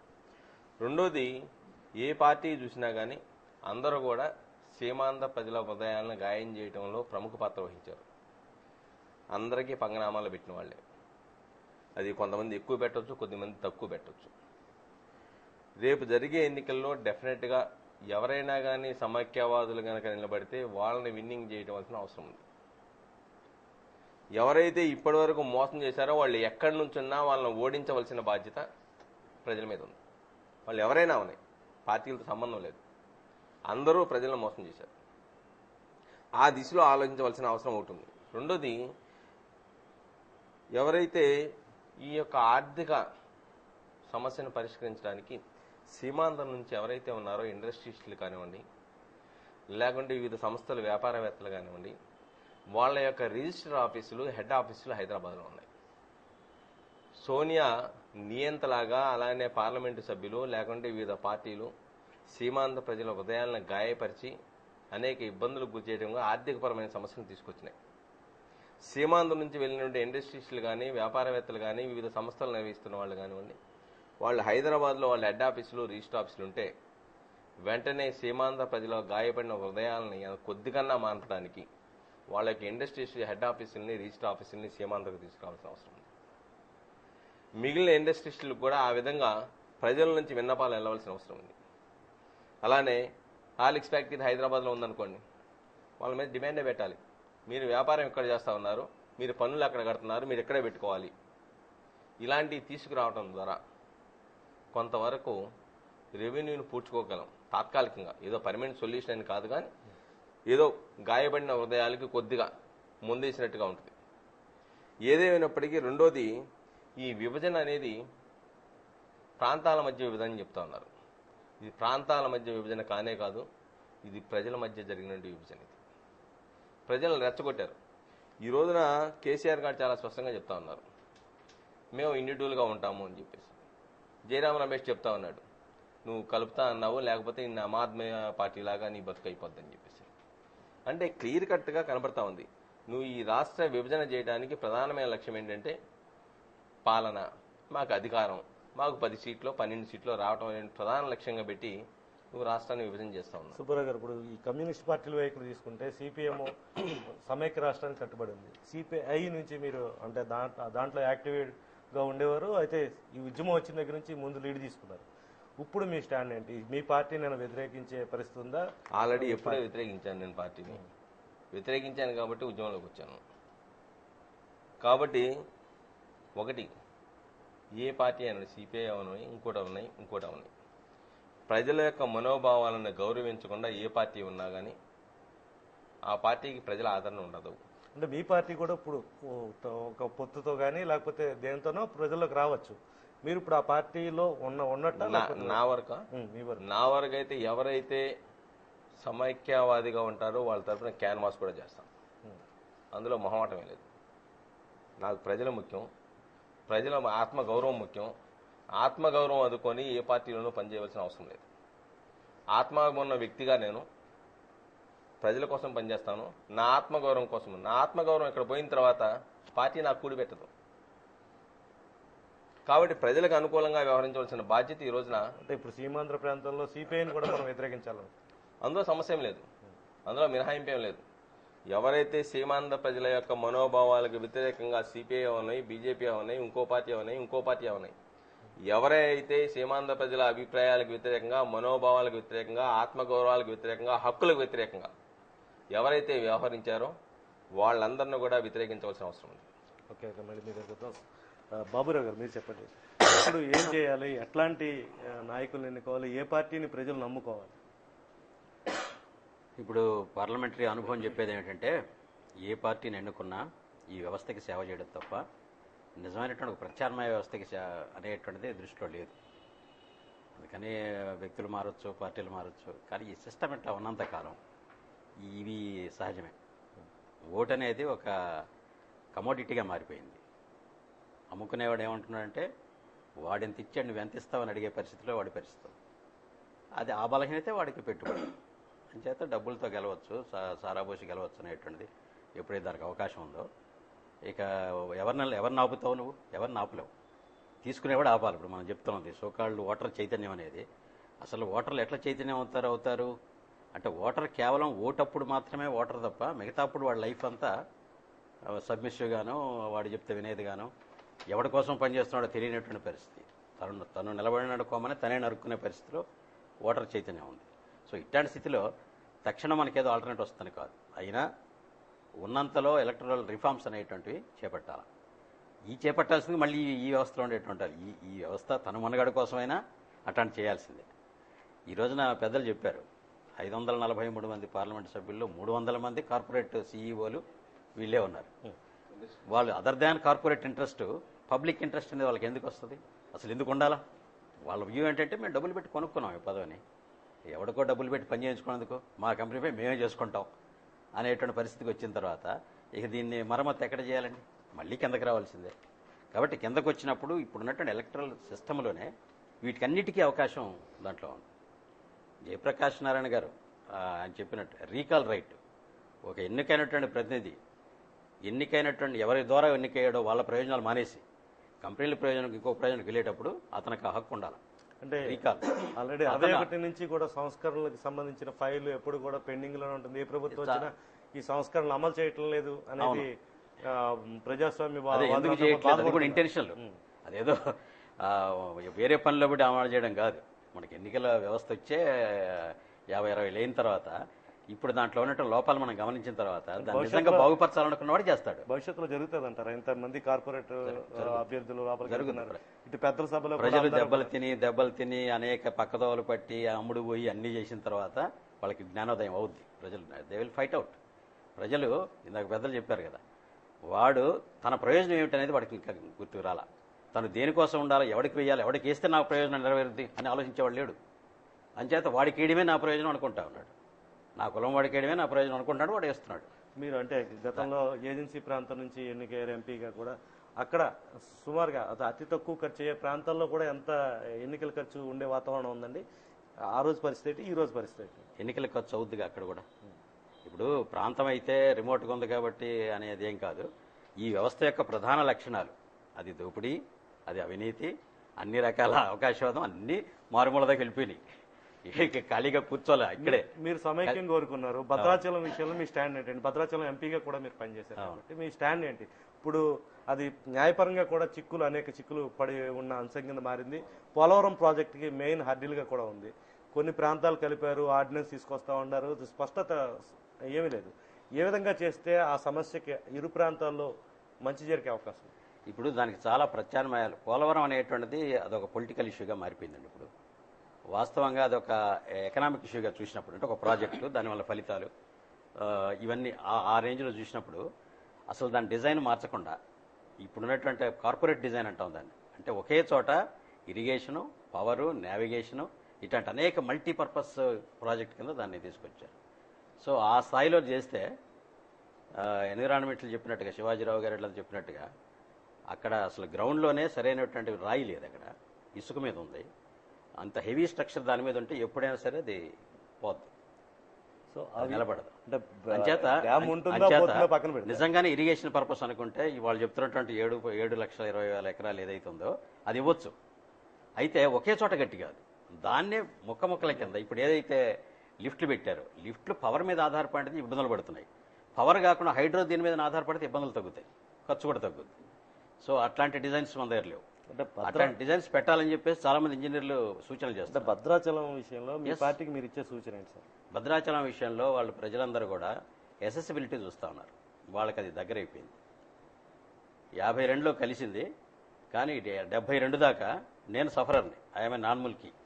అందుకనే నాకు నా పక్కన 100 కిలోమీటర్ల దగ్గర ఉంటాడు మెడికల్ కాలేజ్లో సీట్ ఇవ్వాలి. నాకు ఎక్కడో గుంటూరులో ఎంట్రన్స్ రాయాల్సి వచ్చింది, కర్నూలు చదువుకోవాలి. ఎందుకంటే అది ఖమ్మంలో టెక్నికల్గా ఉన్నా it belongs to the erstwhile East Godavari district. అంచేత అక్కడ ఉన్నటువంటి సిస్టమ్స్ 20 ఏళ్ళు పట్టింది ఖమ్మంలో కలవడానికి. నేను ఎస్ఎల్సీ చదివాను, హెచ్ఎస్సీ అక్కడ ఉండేది. అక్కడ మనకి సీట్ రాదు, హైయర్ ఎడ్యుకేషన్ అక్కడ పోవడానికి లేదు, ఉద్యోగానికి అటు నాన్ ముల్కీ కాబట్టి ఉద్యోగం రాదు. ఇట్లాంటివన్నీ ఫేస్ చేసిన ప్రాంతం అది. అయితే ఇప్పుడున్నటువంటి ప్రజల యొక్క మూడు ఏంటంటే, ఇక అలవాటు అయిపోయాం, ముల్కీ పోయింది, అన్నీ పోయినాయి, ఇప్పుడు అక్కడ కూడా చదువుకోవడానికి ఉద్యోగానికి అన్నిటికీ అవకాశం వచ్చింది. ఎక్కడో 400 కిలోమీటర్లు కాకినాడకు కలిపితే మాకు ఎట్లా ఉంటుందనేటువంటిది ఇది ముందు వాళ్ళకి ఒకటి. రెండోది అసలు పోలవరం లింక్ అనేటువంటిది, పోలవరానికి విభజనకి లింక్ పెట్టడం అనేది వీళ్ళని చల్లపరచడంలో, కోస్తా ఆంధ్రాలో ఉండేటువంటి వాళ్ళ సొంత పార్టీ నాయకుల్ని చల్లబరచడానికి అదొక ఆయుధంగా వాడారు తప్ప, మీరు గమనించుంటే అక్టోబర్ 30 సిడబ్ల్యూసి ప్రకటనలోనే ఒక పక్కనేమో 29వ రాష్ట్రంగా ఇస్తానని, రెండవ పక్కన టీఆర్ఎస్ని కలవాలని, నేషనల్ ప్రాజెక్టుగా పాలనలు గుర్తిస్తానని, ఇవన్నీ దాంట్లో చెప్పాల్సిన అవసరం ఉందా? ఎందుకు చెప్పారు అంటే పొలిటికల్గా టు సప్రెస్ ది ఐడియా, వీళ్ళకి భిన్నంగా ఉన్నటువంటి అభిప్రాయాన్ని సప్రెస్ చేయడానికి వీళ్ళు ఒక తురుపు మొక్కగా వాడారు. సో ఇట్లాంటి తురుపు మొక్కలో ప్రజలు ఇబ్బంది పడుతున్నారు, అది అక్కడ బేసిక్గా. అందువలన వాళ్ళ అభిప్రాయం ప్రకారం ఎటుంచినా మునిగేవాడికి ఎటుంచినా ఒకటే. కాబట్టి ఇప్పుడు చెప్తున్న వర్షన్లు 100 రకాల వర్షన్లు వస్తున్నాయి. రేపు నోటిఫికేషన్ వస్తే కానీ ఏ గ్రామం ఎక్కడ ఉంటుందో తెలియదు. ఓకే ఓకే మళ్ళీ మీరు వద్దాం. కృష్ణకుమార్ గారు, ఇప్పుడు కొత్త రాజకీయ సమీకరణల నేపథ్యంలో ఏ పార్టీ వైపు జనం మొగ్గాల్సిన అవసరం ఉంది, కొత్త రాజకీయ పార్టీ కూడా ఒకటి రాబోతుంది, దాని పరిస్థితి ఎలా ఉండబోతుంది, ఎవరిని నమ్మాలి ప్రజలు? దురదృష్టం ఏంటంటే ఇవాళ ఎవరిని నమ్మలేని పరిస్థితి. కొత్త ముసుగు వేసుకు వచ్చిన వాడిని కూడా నమ్మాలక్కర్లేదా అని పరిస్థితి, అంతటి స్థితి ఇవాళ మనకు వచ్చింది. అయితే ఇవాళ మళ్ళీ ఏదో కోర్టు ఏదో ఆపుతుంది, నేను ఆపుతాను, అది ఇదనే ఏ పార్టీ అని చెబితే దాన్ని నమ్మక్కర్లేదు. నేను బీజేపీ వాళ్ళు మేము వస్తే మేము ఇంతకన్నా ఎక్కువ చేసేస్తాము అని చెబుతున్న బీజేపీని నమ్మక్కర్లేదు. ఎందుకంటే బీజేపీ ఇచ్చిన రాష్ట్రాల్లో కూడా బీజేపీ చేసింది కూడా ఏమీ లేదు. అందుచేత వీటన్నింటినీ కాకుండా జనాన్ని నమ్మాలి. తర్వాత సామాజిక దృక్పథం ఉన్న పెట్టుబడిదారులు, ఇండస్ట్రియలిస్టులు ఎవరు అన్నది ఒక అంచనాకి రావాలి. సామాజిక దృక్పథం ఉన్న ఇండస్ట్రియలిస్టులు కూడా ఉంటారు, అటువంటి వారు ఎవరు అన్నది ఈ కొత్త రాష్ట్రంలో మనం ఫస్ట్ దాన్ని అంచనా వేసుకోవడం, దాన్ని గుర్తించడం, వాళ్ళని ప్రోత్సహించడం అన్నది ప్రభుత్వాలు ఆ విధంగా ఉండేలాగా ఒత్తిడి తేవాల్సింది కూడా మళ్ళీ మనమే. మళ్ళీ ఇదే ఇప్పుడు వారు అన్నట్టుగా పోలవరం ప్రాజెక్టులో దురదృష్టం ఏంటంటే పోలవరం ప్రాజెక్టులో ఉన్న కాంట్రాక్టర్లే అక్కడ ఎంపీలే. అది అటువంటి స్థితి. వాటి గురించి వాళ్ళని వారన్నట్టుగా వాళ్ళని ఇది చేయడం కోసం చేశారు తప్ప ప్రజలకు మేలు చేద్దామని కూడా చేయలేదు. ఆ కాంట్రాక్ట్ నీది అలాగే ఉంటుందిరా, ఇంకా పెద్దదవుతుంది తప్ప అనే సెన్స్లో చెప్పారు తప్ప ఇలాంటివి కాకుండా ఖచ్చితంగా జరగాలి అని అనుకున్నప్పుడు ఒక ఐడెంటిఫికేషన్, నిజమైన అభివృద్ధి ఎవరు. ఇవాళ మొన్న నేను ఇండస్ట్రియలిస్టులు అందరితో కూర్చున్నప్పుడు ఒక మాట, చంద్రబాబు నాయుడు గారు సింగపూర్ చేస్తానంటే ఒక ఆయన 2 చేతులు పెట్టి బాబు మన సింగపూర్ చేయకు అని చెప్పి మనం అడగాలి. మళ్ళీ 3వ కన్ను తీరుస్తున్నాడు చంద్రబాబు, 2 కళ్ళు అన్నాడు, ఇవాళ సింగపూర్ అనే 3వ కన్ను తెరుస్తున్నాడు, చాలా ప్రమాదం ఇదని ఒక ఆయన చెప్పాడు. సింగపూర్ అన్నది అభివృద్ధి కాదు, సింగపూర్ అన్నది ఒక రెడ్రెసల్ ఫోరం. అది సింగపూర్లో ఏమీ లేదు, ఒక సిటీ, అందులో అక్కడ ఏమీ ఇమ్యూనిటీస్ లేవు, ఈవెన్ వాటర్ బాటిల్ కూడా 100 రూపాయలు. సింగపూర్ అన్నది ఒక రెడ్రెసల్ ఫోరం. అది సింగపూర్లో ఉన్నది ఒక మంచి వేదిక. రెడ్రెసల్ ఫారం అంటే సమస్యల పరిష్కారం అంటే ఏంటంటే అంటే ఒక సెటిల్మెంట్ వేదిక, దాని మీద డబ్బులు వస్తున్నాయి అక్కడ వాళ్ళకి. అది తప్ప కానీ అక్కడ ఒకటి మనం సింగపూర్ని ఎప్పుడు ఆదర్శంగా తీసుకోవాలంటే సింగపూర్ చట్టాలు సమస్యలను పరిష్కరించడానికి అనుకూలంగా ఉన్నాయి. కావాలంటే సింగపూర్ తరహా చట్టాలు అంటే ప్రజల సమస్యల్ని సత్వరం పరిష్కరించే చట్టాలు చేస్తాను అంటే వేరు, కానీ సింగపూర్ చేస్తాను అంటే తప్పు. మన వాళ్ళు చేస్తున్న తప్పు అది. అందుచేత ఏంటంటే అటువంటి చట్టాలు అంటే నువ్వేమీ చేయక్కర్లేదు. నేను ఆంధ్రదేశానికి ఇప్పుడు మీరు అడిగారు కదా ఏ పార్టీని బలపరిచారంటే నేను అన్నింట్లో వేలు పెట్టను, మంచి విధానాల రూపకర్తగా మాత్రమే ఉంటాను, అలాగే ఈ ప్రాంత అభివృద్ధికి కట్టుబడి ఉంటాను అన్న పార్టీ ఏదైనా కనుక వస్తే దాన్ని బలపరచవచ్చు. అంతేగాని ఇప్పుడు వీటిలాగా ప్రతి దాంట్లో వేలు పెడతాను, ఉప్పు పప్పు కూడా నేనే నిర్ణయిస్తాను అనే ప్రభుత్వాలు మనకి మేలు చేయవని మనకు ఇప్పటి వరకు స్పష్టమైపోయింది. పెద్దలందరూ అదే చెప్తున్నారు. ఎలక్ట్రల్ రిఫార్మ్స్ అంటే అటువంటి ప్రభుత్వాలు లేకుండా ప్రజల భాగస్వామ్యంతో ఉండేలా. అలాగే ఇప్పుడు నిజంగా ఛానల్స్ మన బాధ్యత కూడా ఏమిటంటే రేపటి నుంచి మొదలు పెడతారు ఏంటి క్యాపిటల్ ఎక్కడ అన్నది. నాకు మొన్న అవకాశం ఇస్తే ఒక చిన్న విషయం చెప్పాను. క్యాపిటల్ అంటే రాజధాని అంటే రియల్ ఎస్టేట్ కేంద్రం కాకూడదు. రాజధాని పేరు చెప్పి అక్కడ రాజధాని వస్తుంది కాబట్టి అదో రియల్ ఎస్టేట్ వ్యాపారం. రియల్ ఎస్టేట్ అన్నది అభివృద్ధి కాదు. రియల్ ఎస్టేట్ అవసరం కొంతవరకు. ఏంటంటే శాటిలైట్ సిటీస్ కానీ ఇంకోటి కానీ ఒక ప్రాంతానికి రావాలి కాబట్టి కొంతవరకు అవసరం. రియల్ ఎస్టేటే పెద్ద వ్యాపారం అన్నది వాళ్ళ దురదృష్టం. అది నడుస్తుంది. అది చేయకూడదు. నిజమైన ఉపాధి కల్పించేది. ఇప్పుడు తక్షణం ఉపాధికి పోయి వాడికి తక్షణం మళ్ళీ ఇక్కడ మనం వాడికి పునరావాసం కల్పించే ఆలోచన రావాలి తప్ప ఒక ఏదో రియల్ ఎస్టేట్ చేసుకోవడానికి లేకపోతే ఇంకోటి చేయడానికి రియల్ ఎస్టేట్ పేరు చెప్పి ఉన్న చెట్లు పచ్చగా ఉండే చెట్లు కూడా నరికేసి ఖాళీగా పోరంబోకుల్లా పెట్టడానికి తయారు చేసే విధానం కాకూడదు.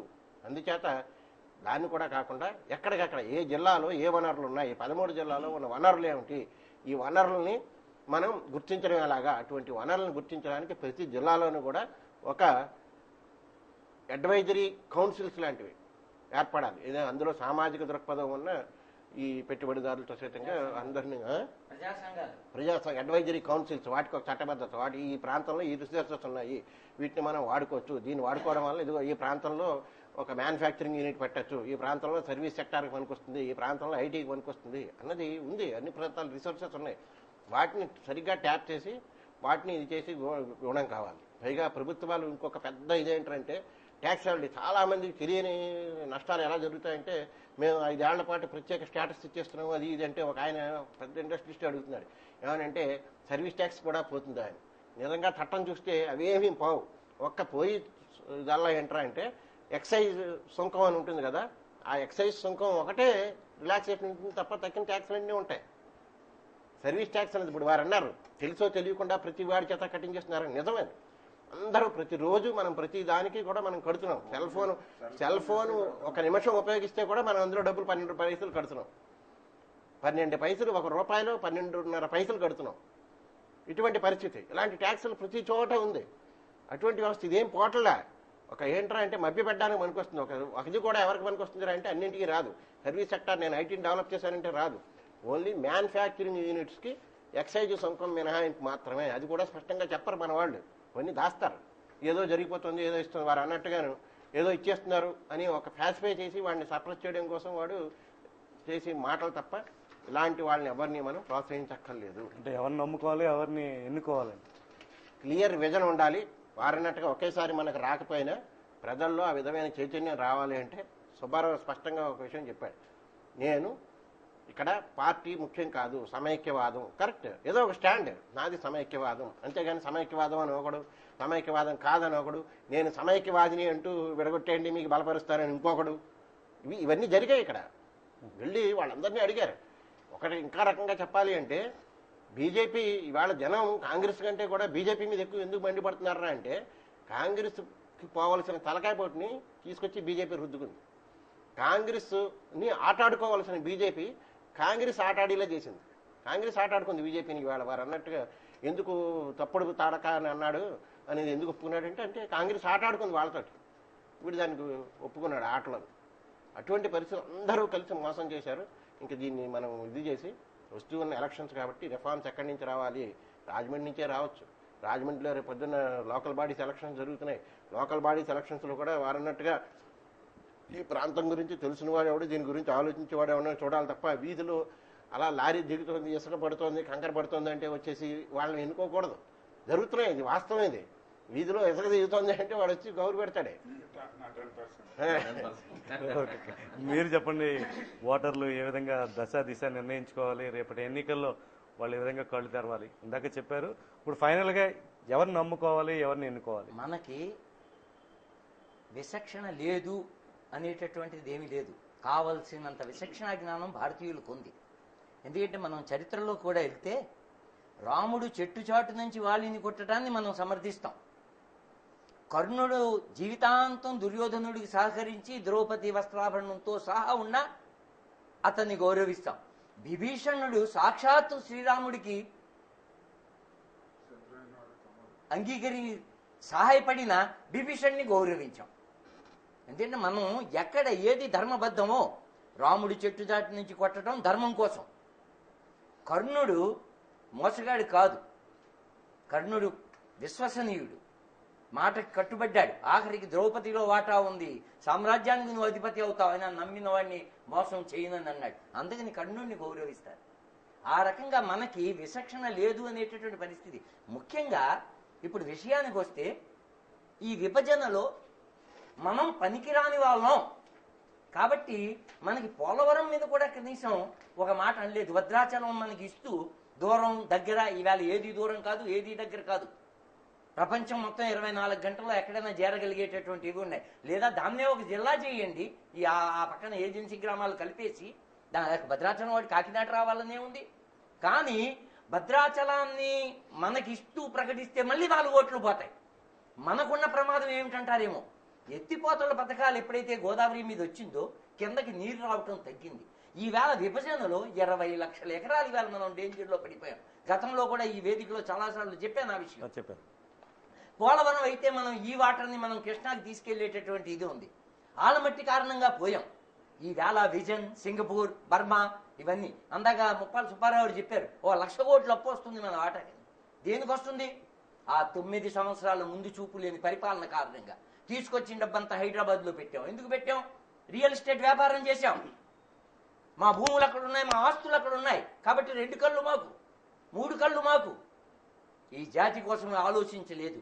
ఈవేళ ఉన్న సస్యశ్యామలమైనటువంటి డెల్టా ప్రాంతం రేపు ఎడారిగా మారిపెట్టేటువంటి పరిస్థితికి వచ్చాం.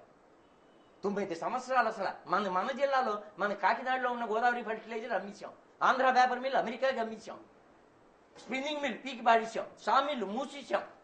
ఏం జరిగింది? అసలు అక్కర్లేదు, కేవలం ఒక హైటెక్ సిటీ. మా ఆస్తులు అక్కడ ఉన్నాయి. 100 రూపాయల గజం ఉంది, 1,00,000 రూపాయల గజం కమ్మాలి. ఈవేళ ఆ రియల్ ఎస్టేట్ వ్యాపారస్తులు ఇప్పుడు వచ్చి ఎంచక్కగా మేము ఎంపీలుగా వెళ్తాం, మేము ఎమ్మెల్యేలుగా వెళ్తాం. వీళ్ళ ఆస్తులు అక్కడ. ఈవేళకి కూడా వాళ్ళు హైదరాబాద్ మీద ఆ మక్కువని వదలలేకపోతున్నారు. రాజధాని అంశం తేల్చమని ఎందుకు పట్టుబట్టలేదని కనీసం ఏది ముందు విభజనకు ముందు మన సీమాంధ్ర రాజధాని ఖచ్చితంగా పలానా అది అసలు ఈవేళకి కూడా భాషా ప్రయుక్త రాష్ట్రాలు ఏర్పడిన తర్వాత నిన్న ఆంధ్రజ్యోతి ఈ ఛానల్లో వచ్చింది. అక్కడ బరంపూర్ దగ్గర మన 15 గ్రామాలు. కేంద్రం ఈ విభజన చేసింది కేవలం ఆ లాలీపాప్ ని ప్రధానమంత్రి చేయటం కోసం. అంతకు మించి మటుకు మాత్రం ఒక లక్ష్యం ఉండి మటుకు మాత్రం కానే కాదు. మనం చంద్రించుకోవాలి. ఈ ఇద్దరు కూడా రేపు ఇక్కడ గనక నరేంద్ర మోదీ వచ్చిన ఆ సభకి మనం హాజరు కాకూడదు, సోనియా గాంధీ వచ్చిన ఆ సభకి మనం హాజరు కాకూడదు. మనం నిరసన తెలియజేయాలి. కనీసం ఇది అన్యాయం అనేనా మనం అనగలగాలి. అంతే తప్ప ఏదో వీళ్ళు ఇచ్చారు, ఆవిడ చేసేస్తుంది, ఈ చిన్నమ్మ, ఈ పెద్దమ్మ, వాళ్ళు మొత్తం కూడా మన అసంతృప్తిని తెలియజేయకపోతే ఇవాళ ఓటు అమ్మేస్తామని అని అంటున్నారు. ఈవేళ రేపు ప్రజాస్వామ్యం గాడిలో పడుతుంది. ఎప్పుడు పడుతుంది? ఎలాంటి నేతను ఎన్నుకోవాలండి? వస్తుంది ఆటోమేటిక్ గా. ఇవాళ యువకుల్లో ప్రజాస్వామ్యం విఫలమైంది, తీవ్రవాద ఉద్యమాలు బలపడతాయి. ఆ బలపడినప్పుడు ఈ రకమైనటువంటి ప్రజాస్వామ్యం బలపడుతుంది ఆటోమేటిక్ భయంతో. ఈవేళ ఏదో నాన్నకి పెళ్లి అనే పరిస్థితిలో ఉంది తెలంగాణ పరిస్థితి. ఈవేళ తెలంగాణ జిల్లాల్లో ఇప్పుడు వరకున్నా ఉంటే సమగ్ర ఆంధ్రప్రదేశ్ కాబట్టి పివి నరసింహారావు భారత ప్రధానమంత్రిగా ఉండగా కూడా ఆయన ఇంటికి మిలిటరీ కాపలా ఉంది. తెలంగాణ జిల్లాల్లో కూడా నక్సలైట్లు పాగా వేస్తారు. రేపు వీళ్ళు ఏమైనా ఉంటే ఆ హైదరాబాద్ని ఒలుచుకు తినాలి తప్ప కార్పొరేట్ కంపెనీలు అన్న సుబ్బారావు అన్నారు. అది సహజంగా హైకోర్టు అక్కడ ఉంది, సెక్రటరియట్ అక్కడ ఉంది కాబట్టి ఇక్కడున్న హార్లిక్స్ ఫ్యాక్టరీ ట్యాక్స్ ఎక్కడ కడుతున్నాం. రేపు ఆటోమేటిక్గా జరిగినప్పుడు వాళ్ళు ఆంధ్రప్రదేశ్లో కట్టవలసిందే. కాబట్టి ఈ 10 సంవత్సరాల రాజధాని అక్కడ జరగాలి. ఇంకా మనం మాట్లాడితే సూట్ కేసు పట్టుకుని హైదరాబాద్ దిగాలి అనేటటువంటి వ్యామోహాన్ని మనం వదిలేయాలి. వదలగలిగితే ఆఖరికి చెప్తాను, ఒక సామ్రాజ్యం బలమైనది, మహానమైనది, గొప్పది అని ఎప్పుడవుతుంది అని అంటే, మౌర్య సామ్రాజ్యంలో చైనా యాత్రికుడు హుంసాంగ్ వచ్చాడు భారతదేశానికి. వస్తే చాణక్యుడిని చూడాలి అని అన్నాడు. చాణక్యుడు ఎక్కడ ఉంటాడు అని అంటే, ఆయన గంగా నది ఒడ్డున ఉంటారండి, వెళ్ళండి అని అన్నాడు. ఓహో, అయితే మహామంత్రి కాబట్టి పెద్ద బంగ్లా గింగళా ఉంటుంది అని ఆయన గంగా నది ఒడ్డుకు వెళ్ళాడు. గంగా నది ఒడ్డులో ఏమీ లేదు, అక్కడ ఓ పాప ఉంది. అయితే ఏమైనా మరి సెక్యూరిటీ నుంచి అండర్ గ్రౌండ్లో ఉందేమో అని అనుకున్నాడు. ఈ లోపు గంగా స్నానం చేసి ఓ బిందితో నీళ్లు తీసుకొని ఓ బ్రాహ్మణుడు వస్తున్నాడు. వాడిని అడిగాడు, ఏమండి ఇక్కడ చాణక్యుల వారు ఉంటారు ఎక్కడంటే రండి అని అంటాడు. తీసుకెళ్లి పాకలో కూర్చోబెట్టి ఆ బింది ఆయన పక్కన పెట్టి ఆయన కూర్చుంటాడు. నేనే చాణక్యుడిని అంటాడు.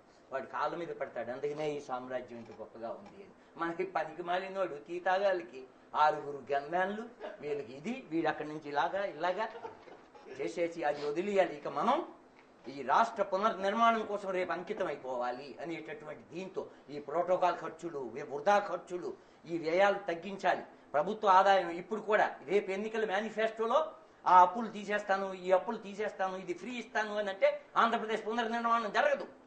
వచ్చిన రెవెన్యూని రాష్ట్ర నిర్మాణానికి వినియోగించగలగాలి. ఎలక్షన్ మేనిఫెస్టోలో నాకు అన్ని ఊరికే ఇచ్చేవాడు పచ్చి మోసగాడు. అప్పు తీసుకున్నది రద్దు చేయటం, అప్పు తీసుకున్నాను కాబట్టి కడతాను. Thank you very much. ఆ పరిస్థితిలో ఉండాలి. మించిపోతుంది జైన్ గారు. థ్యాంక్ యూ జైన్ గారికి, అదేవిధంగా కృష్ణకుమార్ గారికి, ముప్పాళ్ళ సుబ్బారావు గారికి, మద్దూరు సుబ్బారావు గారికి, డాక్టర్ మిడియం బాబురావు గారికి, వీరందరికీ కూడా ప్రత్యేకంగా ధన్యవాదాలు. ఈ చర్చా కార్యక్రమంలో వచ్చి తమ విలువైన అభిప్రాయాలన్నీ కూడా తెలిపారు. మన ఓటరు ముఖ్యంగా దశ దిశ ఏ విధంగా ఉండాలి, రేపు రాబోయే ఎన్నికల్లో ప్రతి ఒక్కరూ చైతన్యం చెంది ఇక్కడ వక్తలు సూచించిన విధంగా ముందుకు వెళ్తే సీమాంధ్ర ప్రాంతం నిర్మాణం మన చేతుల్లోనే ఉంది. దాన్ని పాడు చేసుకోకుండా ఆ విధంగా ప్రతి ఒక్కరూ ఆలోచనతో ముందుకు వెళ్లాలని కోరుకుంటూ ఇంతటితో ఈ కార్యక్రమం ముగిస్తున్నాం. రేపు మరో అంశంలో మళ్ళీ కలుద్దాం. అంతవరకు సెలవు, నమస్కారం.